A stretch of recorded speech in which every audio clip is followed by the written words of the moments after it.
Book Worms Horror Podcast is sponsored by Creepy Crate. Creepy Crate is a horror and true crime subscription box filled with spooky collectibles, macabre accessories, and terrifying goodies. Each bi-monthly box is filled with over $85 of terror and includes at least one horror or true crime book. This box delivers dread to your doorstep for just $39.99 with free shipping. Go to creepycrate.store to subscribe. Use the code BOOKWORM5 at checkout to get $5 off your subscription. That's BOOKWORM5 for $5 off your subscription. And now to the show.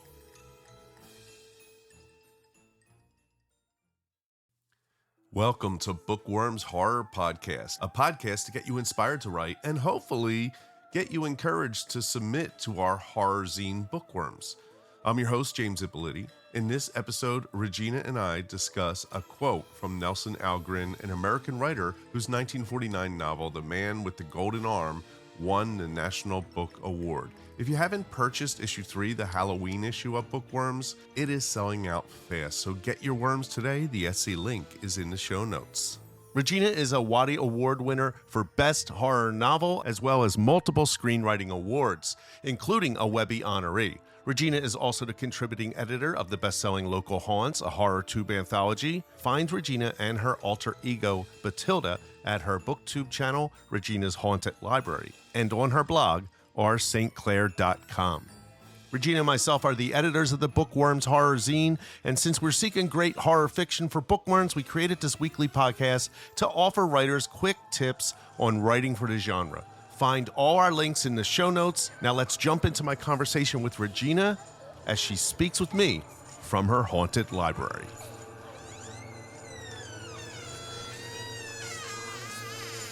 So, Regina, we have Bookworms issue 3, the Halloween issue, has been really selling well. And I think that's because this is our season. Yes. I think also Cameron Chaney posted something that helped us. Definitely. He's very popular on YouTube. Yeah, an influencer. And as an author on Amazon. Yeah, I want to pick up that Autumn Crow thing and give it a check out. Actually, I think you would really love it because it's like kind of in your... Yeah, I love that. The kind of... I don't know, what would you call it? That fear, you're kind of the Fear Street generation. Well, that's young adult horror. Right. Which I like a lot. Mm-hmm. And yeah, Fear Street's good. Fear Street's good. And there's actually, Netflix did a whole bunch of, a series of different Fear Streets, which really was well done. Yeah, I watched some of it, not all of it. So we were on a little break. It's probably been about a month. I was ill, so therefore we were out of commission. But now we're back. And you're feeling well? I am feeling well. I got a cold actually this past weekend. It wasn't the flu. It wasn't COVID. I don't know what it was. My son had it. I still got a little something in my throat, but I'm feeling much better. Oh, that's good. Yes. Yeah, colds are still a thing. That's right. So what I thought we'd do, at least for the next 4 episodes, but I think it might be fun and we'll continue it, is I have hundreds and hundreds of quotes from writers. And I was thinking, well, I'll read a quote and then you and I will discuss whether we think it's a good advice, if it's bad advice, what it means, what's the deeper meaning to it, whatever it is. But I think it's pretty cool to do this. So I think it will be. This one's from Nelson Algren. And so this whole episode will be about this one quote. And here we go. And this one I think is very debatable. Here is the quote. Okay. A writer shouldn't be engaged with other writers or with people who make books or even with people who read them. The farther away you get from the literary traffic, the closer you are to the sources. I mean, a writer doesn't really live, he observes. All right, let's dig in. Wow, that's a very definitive opinion. That's very controversial to me, I think. Yeah. Yeah. But I can kind of see where it's coming from in a way. I think that what it's trying to say is be careful of the influences around you, that you're not writing what someone else is writing and maybe need to really focus on what you have to say Like that's how I would interpret it. Like if you really want to get down into a true voice, you have to find your own voice. And sometimes in order to do that, you really need to shut other influences out. That's how I interpret that. I don't know. Yeah, I How think you that's would feel. part of it. I also think it's that if you were just that person, and this is in all art community, but I kind of agree and disagree with this a lot because I get if you just hang around with a bunch of writers and readers and you kind of are in that circle, Mm. you're not, when he says at the end, you need to be observing, you're not actually experiencing life as the Ah, common person does. And then you're writing about that. It's a big, actually, I think it's a big common thing that writers do. Stephen King did this a lot, that almost every main character was a writer. Mm.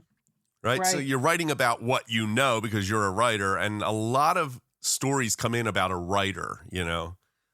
Yes.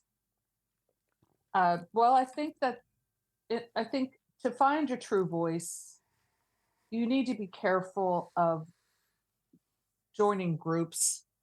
like I don't know, writing groups. I've never really had a lot of success with writing groups. Not that I've tried to start a couple. Well, you were part of Yeah, one. I remember that one. We had kind of fun with it, but it kind of petered out because I think writing is something that's not really a group project. I mean, there are obviously like television writers and film writers work collaboratively, so that can happen. But I think the novelist is or short story writer is on his or her own voyage, and if you're listening to what other people are saying, like to give an example, and I still belong to some of them, but I don't really participate at all. Like these Facebook groups where people are some writers are very outgoing and they want to talk all the time with other writers and share ideas, and that I actually maybe can help promote your work, but I don't really work that way. I don't know about you. Well, I think some people enjoy the community more than the actual writing. Hmm. And so, I can see where that could happen. yeah. And I think that if you're part of that community, you're feeding that part of your brain that thinks you're a writer, but you're not actually doing the work to be a writer. Yeah. And I see that that's not just writing, it's all arts where people are just Yeah. join these groups and they're like, you know, hey, I'm part of this group, but you're not really doing anything. You're filling that void. We used to call them posers. Yes, we Remember? did call them posers. I don't know if they still use that term. Yeah, I can be a little bit of a snob that way. Like, why are you on Twitter talking about writing when you could be writing? Yeah, and if you are writing, then that's perfectly legit. Like, Yeah, but sure. if you're using this pose, if you're being a poser instead of actually doing the work, yeah. And Yeah, no, I forget think it. this is also part of this danger what this quote is trying to get at is, you know, you're more into the look than the actual art. Yes, yes. Like I remember when I was in art school, but I was in the theater department. There were always those students who had more paint on their clothes than on the canvas. Like they'd show up at the cafeteria with their paint splattered clothes and eat their food with like paint, paintbrush chopsticks or whatever.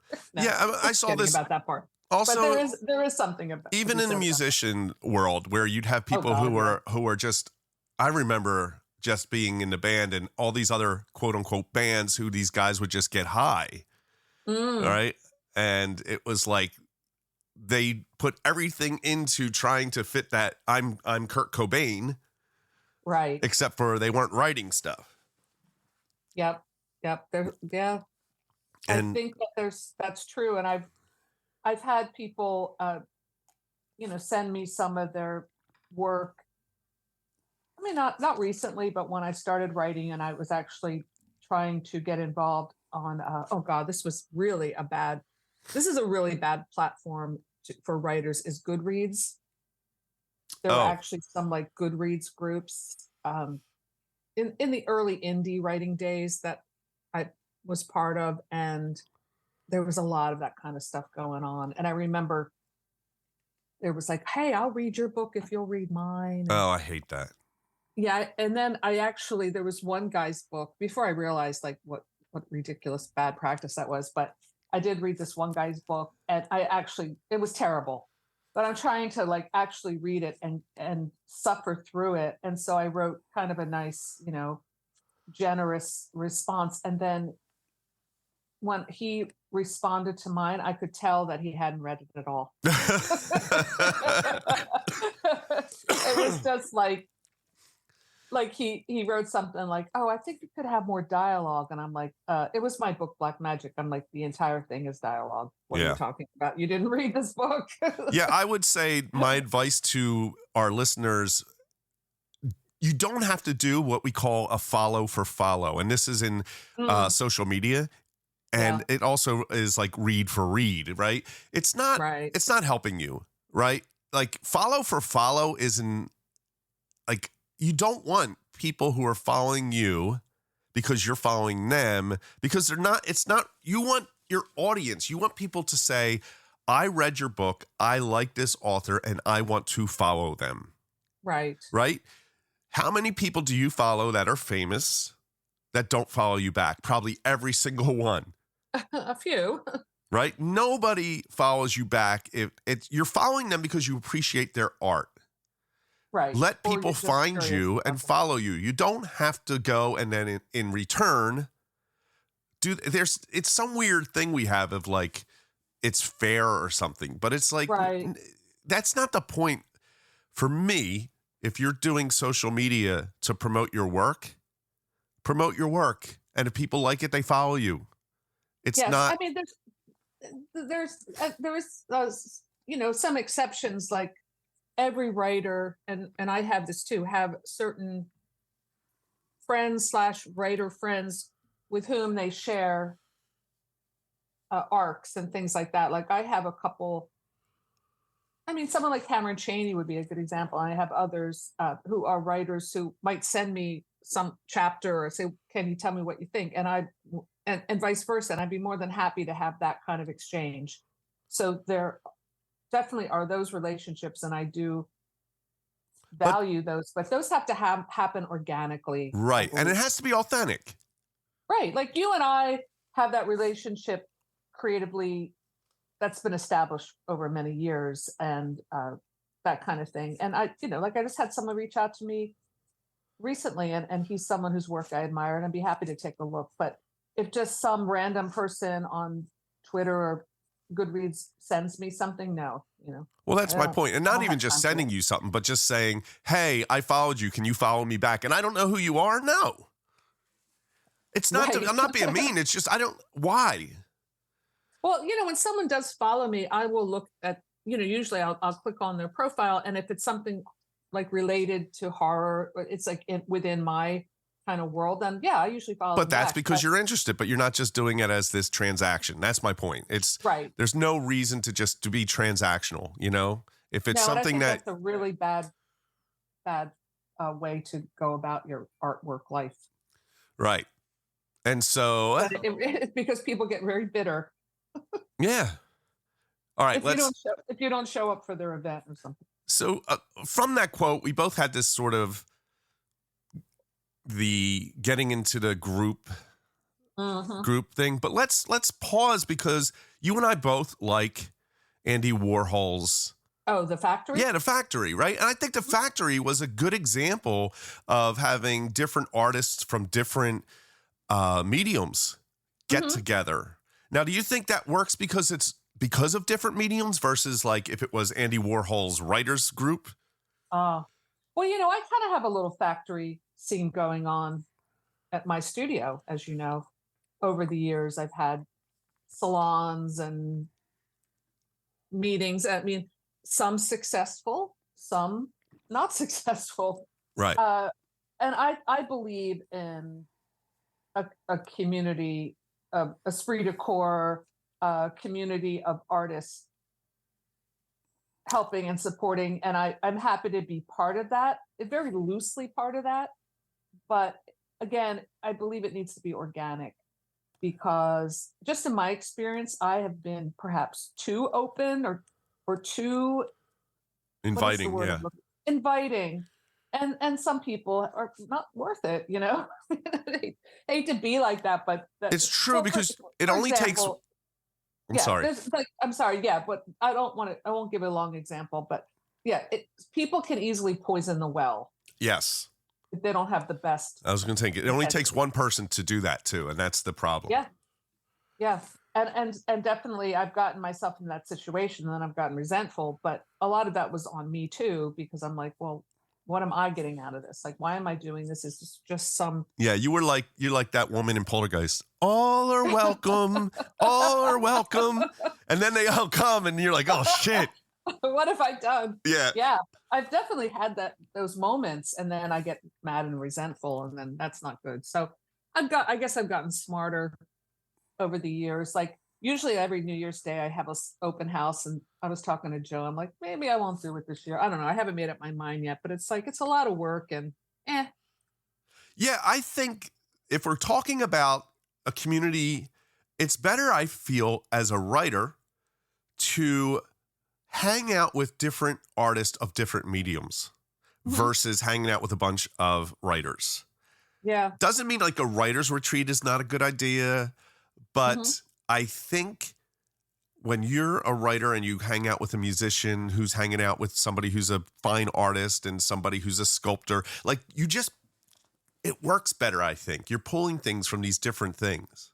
Yeah. Well, I definitely don't hang out with a lot of writers or any writers, just some people that I know like you, mostly online people, but most of the people my friends are arty friends are musicians, and that has been an inspiration for my work and my writing more than anything else because I just, in fact, last night I was just, doom scrolling on YouTube on documentaries about 90s bands who died tragically, things like that. Like I find musicians fascinating and Yeah. I love them and I support them. I guess I'm a bit of a groupie when it comes to that, but yeah, for other writers, I remember Anne Rice.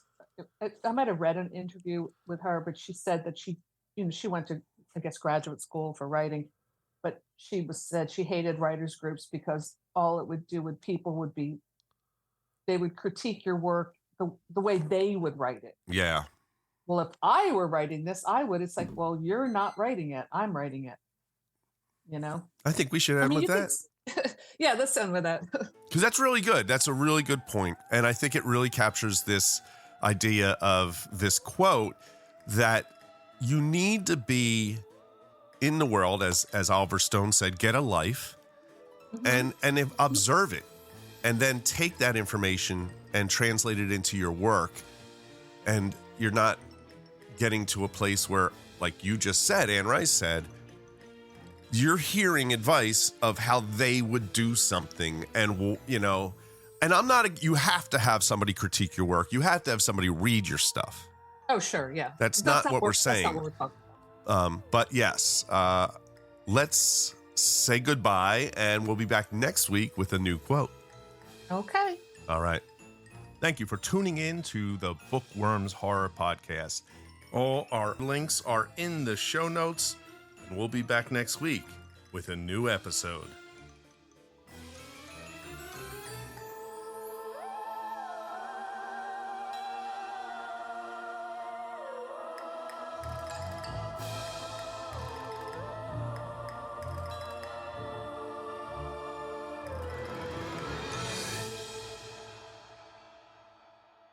Bookworms is a Guerrilladelphia production.